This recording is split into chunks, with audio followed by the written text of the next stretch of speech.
This morning we're in 1 Corinthians chapter 10. If you got your Bibles with you, also the notes are printed there on the cards, picking up where we left off last week. And the topic that Paul turns his attention to is idolatry. Idolatry. Now, when most of us in the West, when we think of idolatry, we conjure up pictures like this in our minds, right? Some man-made object that people revere and ascribe worth to and bow down and give honor and respect. But the reality is this: idols come in many different forms. And every single person in the room practices idolatry to one degree or another, including myself. It's almost as if the human heart is this little idol-making factory. And it's even like we can take good things, elevate them to ultimate things. Idolatry. Say, really? Yeah, because the heart of idolatry is essentially loving something more than you love God. Timothy Keller, in his book, Counterfeit Gods, puts it really, really well. He says it like this: what is an idol? It is anything more important to you than God. Anything that absorbs your heart and imagination more than God. Anything you seek to give you what only God can give. So this is very helpful. Also helps us understand some of the really difficult sayings that Jesus made. For example, Jesus said to his disciples in Luke chapter 14, unless you hate your mother and father, your brothers and sisters, even your own life, you cannot be my disciple. What is he saying? He's not talking about hate in the literal sense. What he's saying is this: your love for me ought to make your love for others seem like hatred in comparison. Because if your love for others transcends your love for me, that in essence is idolatry. So how do we know that we're making something or someone an idol? How do we know that we're worshiping counterfeit gods? Keller goes on. A counterfeit god is anything so central and essential to your life that, should you lose it, should it not be in your life would feel hardly worth living.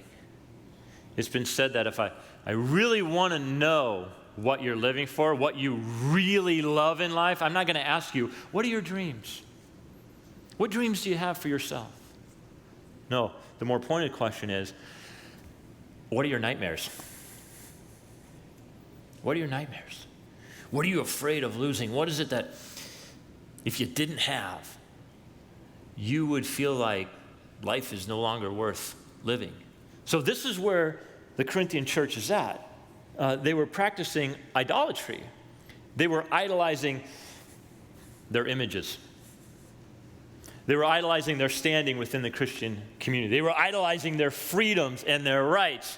And this was causing all kinds of division, and this wasn't pleasing to God. And so remember, Paul is a good pastor, and he wants to help them. He wants to spare them from this. And so what he's going to do is really interesting.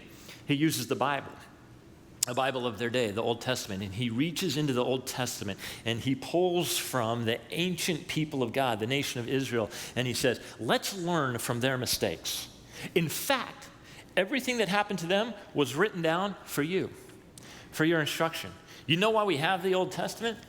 It's so that we can learn from those people about how we conduct ourselves. Remember, the overarching theme of the book of Corinthians is this: Christian conduct should match Christian calling. And so the Corinthians were just out of balance. It was causing all kinds of divisions and dissension, and they were, in essence, practicing idolatry. So Paul says this in chapter 10, verse 1. For I do not want you to be unaware, brothers, that our fathers, and he's talking about their spiritual fathers, God's people long ago, they were all under the cloud. And they all passed through the sea. And all were baptized into Moses, in the cloud and in the sea. If you remember, baptism is a word that simply means to be identified with something. So when a Christian is baptized, they're identifying themselves with the death, burial, and resurrection of Jesus Christ. And so Paul says, that generation, they experienced the cloud, they experienced the parting of the Red Sea, and in that sense, because of those shared experiences, they were identifying themselves with Moses as their leader. And they all ate the same spiritual food, manna, quail, and they all drank the same spiritual drink. There's this rock that poured forth water. And that gets really interesting. For they drank from the spiritual rock that followed them, and that rock was Christ. Nevertheless, with most of them, God was not pleased, for they were overthrown in the wilderness. So let's back up and put it in this historical context. So there was a time when the nation of Israel, they were slaves for 400 years under Egyptian rule. They were crying out. Finally, God hears their cries. God raises up this man, Moses, and he leads them out of slavery. That story is found in the book of Exodus. Exodus literally means exit. They exited Egypt. On their way out, God led them in very specific ways. Paul reminds us that there was this cloud that led them in the daytime, and at night there was this fire. Exodus chapter 13 explains. And the Lord went before them by day in a pillar of cloud to lead them along the way, and by night in a pillar of fire so that they could have light, that they might travel by day and night. The pillar of cloud by day and the pillar of fire by night did not depart from before the people. So wherever the cloud went in the daytime, that's where the people followed. And at night, wherever the fire went, that's where the people followed as well. Now, you may read that and go, wow, this is kind of strange. Why would God choose to lead them by day with a cloud? Anybody here ever been to the deserts of Egypt? Anybody here ever been in the Judean wilderness? The Egyptian deserts make our deserts look like paradise. It is a barren wasteland. The sun's beating down. It's super hot. What a brilliant idea. God says, not only am I going to lead you, but I'm going to choose to lead you by giving you shade. Shade. And you're just going to follow that shade. You're just going to stay in that shade. Oh, and at night, I'm going to lead you by fire. Right? It gets pitch black. You can't see your hand in front of your face, but God has this fire going that the people can see, and they can be led by day and by night. This is all God's goodness. Brilliant idea, really taking care of his people. Not only did he provide shade and light, but he also provides food. Exodus chapter 16, they ate manna. It's like bread that fell from the sky till they came to the border of the land of Canaan. And how about this? Exodus 17, behold, I will stand before you there on the rock at Horeb, and you shall strike the rock, and water shall come out of it, God says to Moses, and the people will drink. And Moses did so in the sight of the elders of Israel. So now, here's where the text gets really interesting, because notice carefully in verse 3, Paul says, actually the rock that provided for the nation was Jesus. And then it gets even more interesting, because this is where the original language really helps you understand what he's trying to convey. Paul is picking up on rabbinical tradition, which taught that the rock providing water was something they actually picked up and carried with them. You say, well, what textual support is there for that? Well, it's kind of interesting, because this rock that gives them water actually travels with them, because they're in one location and the rock provides water, and then they're in a separate location and a rock provides water, and Moses uses the same word to describe that rock. So it's got to be the same rock. And then Paul says it followed with them, so they had it with them. More to the point, Greek language tells us, Paul uses the word Petros. Petros is a word used to describe a rock that's small enough to carry.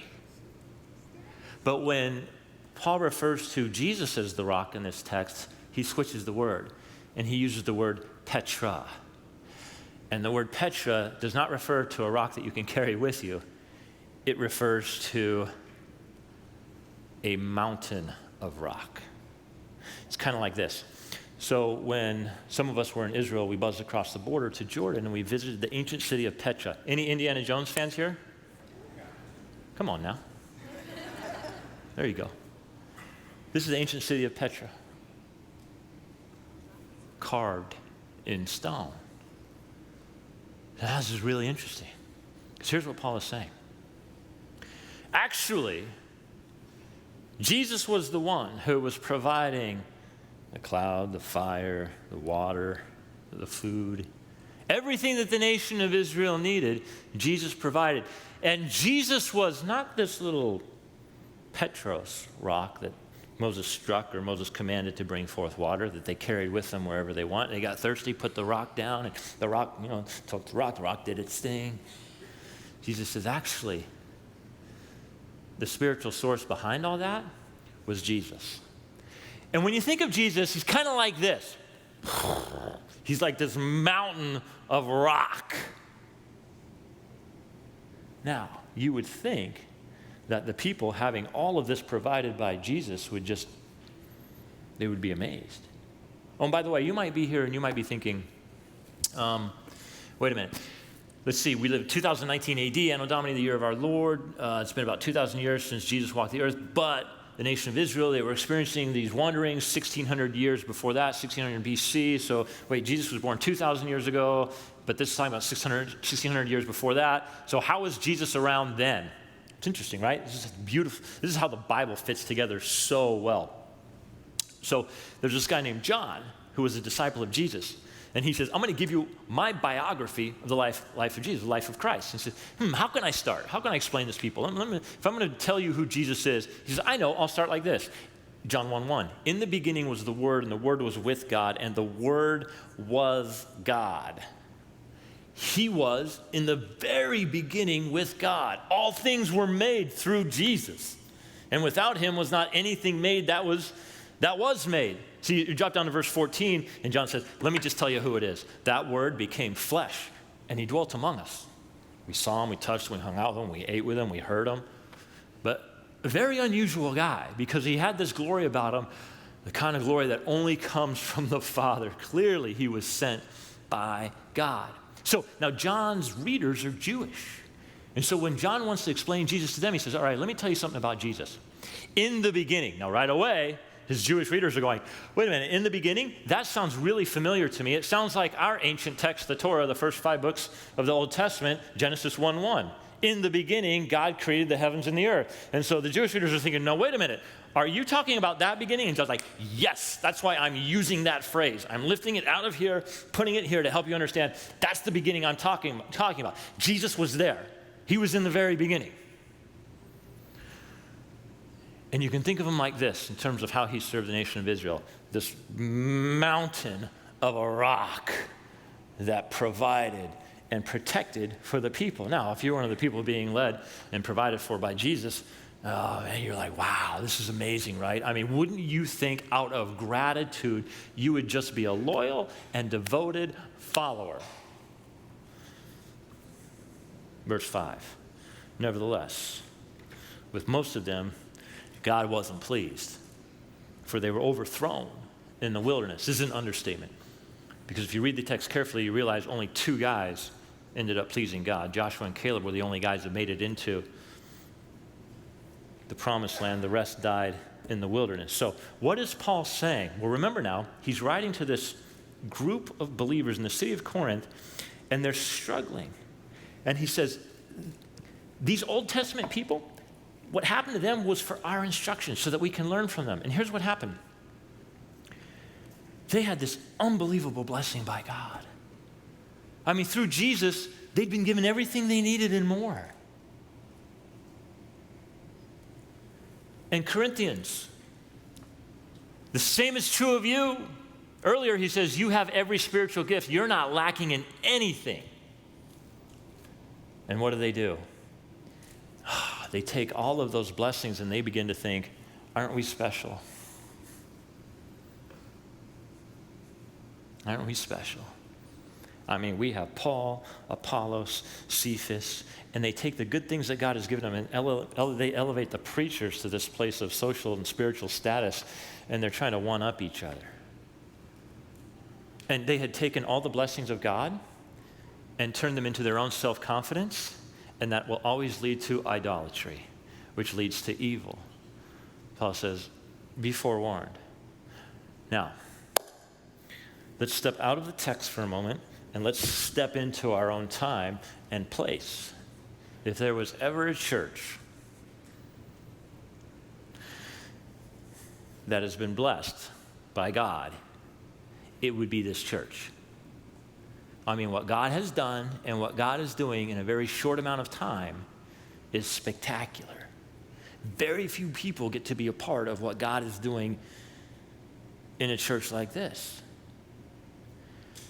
The danger is for us to start to think,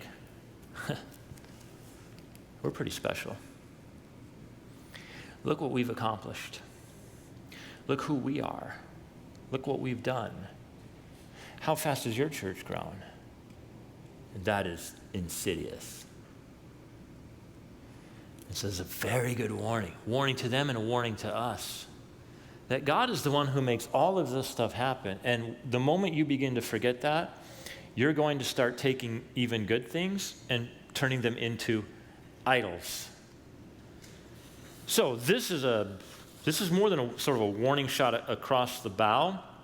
He's saying, don't let what happened to the nation of Israel happen to you. Verse 6, because these things took place as examples for us, that we might not desire evil as they did. Do not be idolaters, as some of them were, as it is written. Then he quotes from Exodus, the people sat down to eat and drink and rose up to play.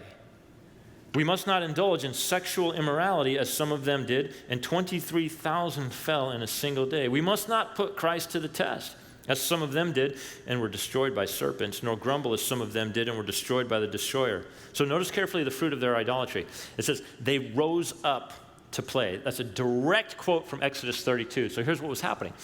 Moses is leading the people through the wilderness, and he's like, hey, I got to take a time out. I got to go meet with God on the mountain. So he goes up there. And some time passes by, and the people are like, where is he? Shouldn't he be back by now? Hey, I have an idea. Why don't we gather everybody's gold, we'll heat it up, we'll melt it down, and then we'll make for ourselves an idol. And Moses' right-hand man, Aaron, the text tells us, he's like, great idea. Let's do that. And he's the one that actually carves the gold into a golden calf. He makes an altar. The text tells us that the people sacrifice to their golden calf. And then, literally, the text says, Paul quotes it, they rose up to play. That's a euphemism, y'all, for an orgy. That's why Paul says we shouldn't participate in sexual immorality. That's why he says it right after that. Now, do you think God is pleased? Think about all that God has done for them. Leads them out of Egypt, gives them shade, gives them water, gives them protection.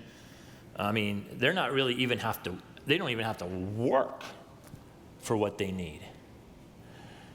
And they become impatient and they start to grumble, and they're just a bunch of whiners, man. And that really is within every human heart. It's just our tendency to complain. And so they get this idea and they say, we will make for ourselves our own God. And 23,000 die. They actually do it again, and God sends serpents. And then they do it again, and then God sends the destroyer, all of this judgment. So what's the point of the story? Verse 11. Now these things happened to them as an example, but they were written down for our instruction, on whom the end of the ages has come. Woo! What does that mean? End of the ages. We live on this side of the cross. There is nothing more for Jesus to do to secure our eternal destination. He died on the cross. That's set in stone. Living on this side of the cross now, the only thing left for Jesus to do is to return, right? So in that sense, the end of the age clock is ticking. Therefore, let anyone who thinks that he stands take heed lest he fall. So there it is. Paul is identifying the root problem for the Corinthian church. They were self-confident and proud. Like the ancient Israelites, they cared very little for what God wanted, dismissed God's provisions, and instead they chose to lead themselves right into idolatry. So, verse 13, no temptation has overtaken you that is not common to man. So in other words, it's like I said earlier, every single person has this inward disposition toward temptation to create idols. That's a shared human experience. But God is faithful.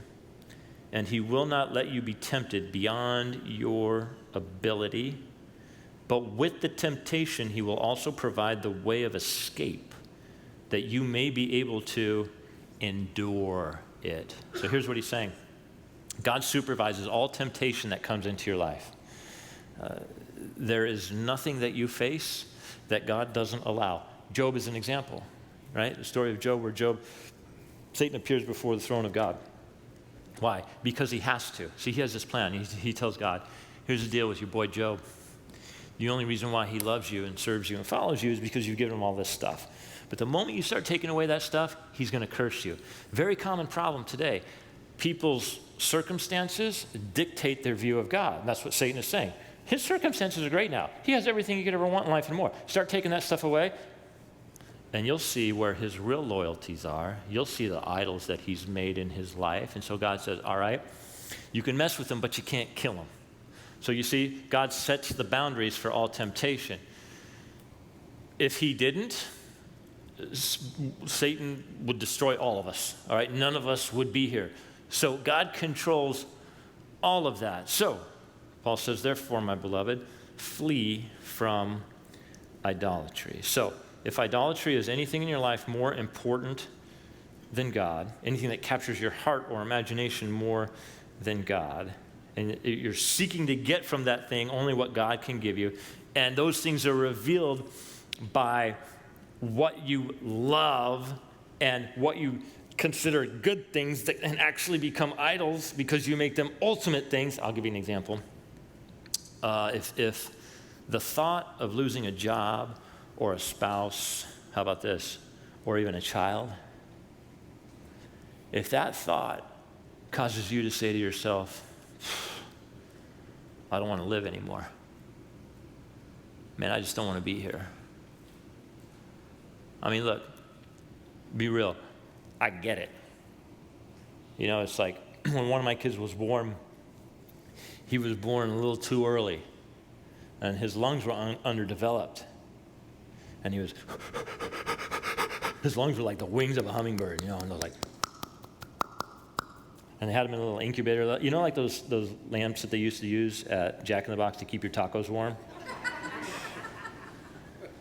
My son is under one of those behind glass, intensive care in the NICU, and I'm like, oh, man. And the nurse is like, got to talk to him, Dad. Got to talk to him. Got to keep him going. And I'm like, it's not him that I need to talk to. And I'm like, what if? What if?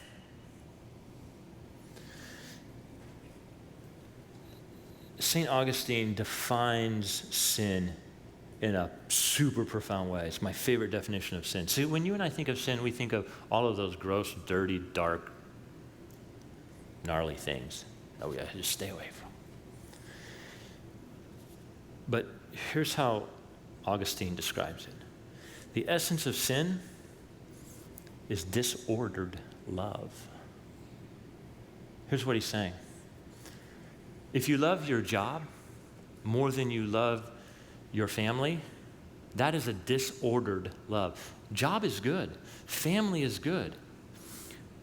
But if you place your job in a higher priority of love than your family, watch out.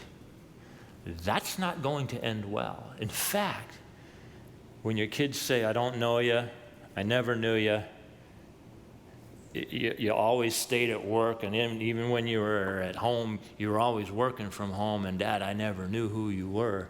You know what happens then? You realize the full effect of the disordered loves in your life, and then you end up hating the thing that you idolized. Career, you did this to me. So all of life, the essence of sin is just a matter of disordered loves. And so that's what makes his definition so profound. It's the thing that you love the most. That affects all other loves in your life. And you know, we look at the ancient Israelites and we think, oh, how barbaric. Those silly ancient people bowing down to a God that they create. So unsophisticated. Then there were other people groups that worshiped this god Molech, and historians tell us that Molech was this massive statue, and it had arms that were stretched out like this, with a mouth that was open, and the arms led right into the mouth, and then in the belly, that's where they stoked the fire. And the people who worship Molech would take their children, toss them into the arms, and they would roll down the arms into the mouth, down into the belly. They would be burned alive. Child sacrifice. And yet, because of the disordered loves in our lives, we sometimes, very often, sacrifice our families for our careers. Good things made ultimate things. That's a disordered love. And eventually you will become undone by them. So this is why the first 3 commandments from God are this. Number 1, I am God. Number 2, don't have any other gods before me. Number 3, don't even make any images, not even a likeness of me. Now, why would God do this? Because he loves you and he cares about you, and he doesn't want us ruined by anything, no matter how good we think they are. You lose a spouse or you lose a child, and you grieve that for the rest of your life, day in and day out, and you carry that wound with you. That is a deep scar, no doubt. Let's be real. But if it's the thing that causes you to say, I don't want to live anymore, that is actually evidence of a disordered love in your life. So in May of 2015, at Kenyon College, American author and university professor David Foster Wallace gave a commencement speech, and it was really profound. Now, he's not a man of faith. He's not a religious person. But this is an excerpt from that speech. He said, because here's something else that's weird but true. In the day-to-day trenches of adult life, there is actually no such thing as atheism. There is no such thing as not worshiping. Everybody worships. The only choice we get is what to worship. And the compelling reason for maybe choosing some sort of God or spiritual type thing to worship, be it JC or Allah, be it Yahweh or the wicked mother goddess or the Four Noble Truths or some inviolable set of ethical principles, is that pretty much anything else you worship will eat you alive. If you worship money and things, if they are where you tap real meaning in life, then you will never have enough, never feel you have enough. It's the truth. Worship your body and beauty and sexual allure, and you will always feel ugly. And when time and age start showing, you will die 1,000,000 deaths before they finally grieve you. Worship power, you'll end up feeling weak and afraid. And you will need ever more power over others to numb you to your own fear. Worship your intellect, being seen as smart, you will end up feeling stupid, a fraud, always on the verge of being found out. The insidious thing about these forms of worship is not that they're sinful or evil, it's that they're unconscious. They are default settings. You see what he's saying? He's actually describing original sin.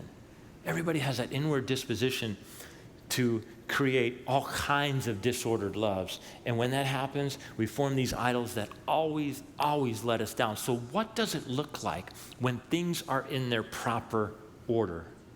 Pastor visited a woman in his congregation, very successful woman. Financially, she had made it and then some, very wealthy. Challenge is, this was in roughly 2008, when the heart of the financial collapse. And so he said to her, how are things going? And she said, well, actually, it's been the worst day of my career. I've lost everything. And she said, but I'm kind of excited about it. Because you see, before I had lots and lots of money, and now I'm going to have to learn to live on a whole lot less. And I'm excited about that. And before, the only thing I really had was money. And so that's what I gave to my church. But I didn't have any time, so I never gave any time. But now, I got lots of time. And so I'm excited to see how God uses me and my time to serve my church. So when her peers are committing suicide, contemplating the worth of their own life, why? because money was their savior. Meanwhile, same circumstances for her, but very different outlook. She's actually excited. What's the difference? Her savior is Jesus, and that allows her to pivot to what is next. That is an ordered love, and that makes all the difference. So I should have probably forewarned you. This text is kind of in the deep end, because what it does is it puts front and center all of the things that are good that we make ultimate, that will eventually let us down. It's just like Wallace says, who, by the way, shortly after that commencement speech, he took his own life. He understood the hopelessness of following in things or people. So what is it for you? What is it for you? What do you love more than anything else? We should probably pray. Father,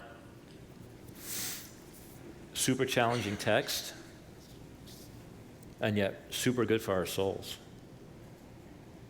And Father, we're grateful for all the good things that you do provide for us, but may we never turn them into ultimate things that take your place.